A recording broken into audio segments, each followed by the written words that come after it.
বর্ষার জলে ভরা নদীর জলে ভাসিয়ে গরু পাচার, আটক এক।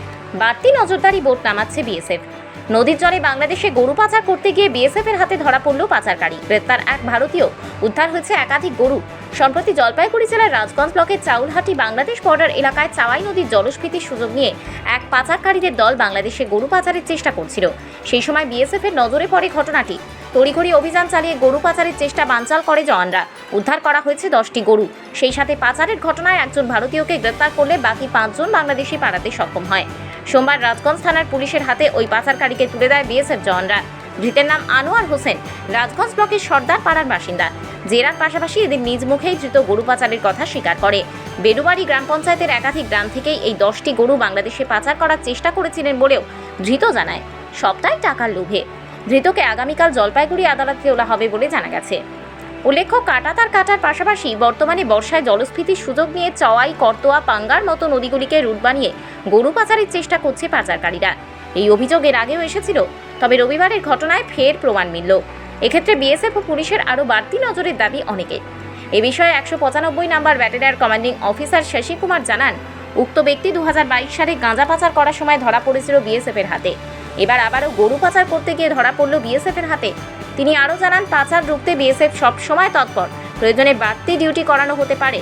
ইতিমধ্যে বেশ কিছু নদীতে বোট নামানো হয়েছে। যে সমস্ত নদীতে এখনো বোট নামাতে বাকি রয়েছে, সেই সমস্ত নদীতে আরও নজরদারি বোট নামানো হবে বলে জানিয়েছেন তিনি। আনোয়ার হোসেন, সর্দারপাড়া। হ্যাঁ, আমি যে পয়সার লালচই করছিলাম। গরু অন্যজনের ছিল, আমি ভারী হিসেবে কাজ করতেছি। গরু বেরুবাড়ির থেকে আসছিল, ছুটুলি, ছুটু এবং সবুল। চালাটি হয় নদী দিয়ে।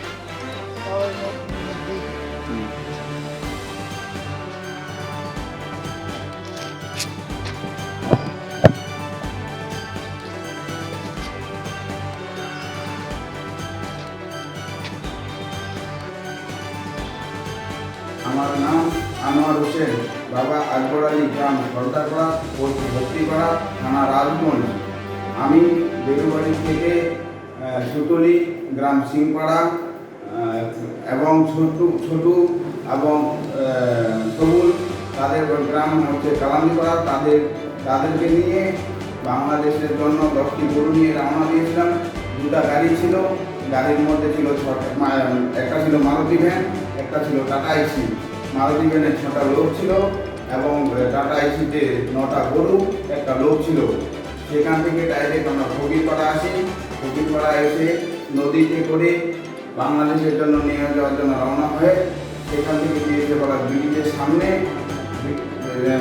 বাংলাদেশকে পিছা করে সেখান থেকে পিছা করতে করতে চা বাগানে লুকিয়ে পড়ে। চা বাগান থেকে বের হয়ে তারা পাট খেতে লুকিয়ে পড়ে। পাট খেতে আমিও ছিলাম, সেখান থেকে আমাকে বিএসএফ হবে। এই পর্যন্ত আমাকে বিএসএফ কোনো টর্চার করেনি।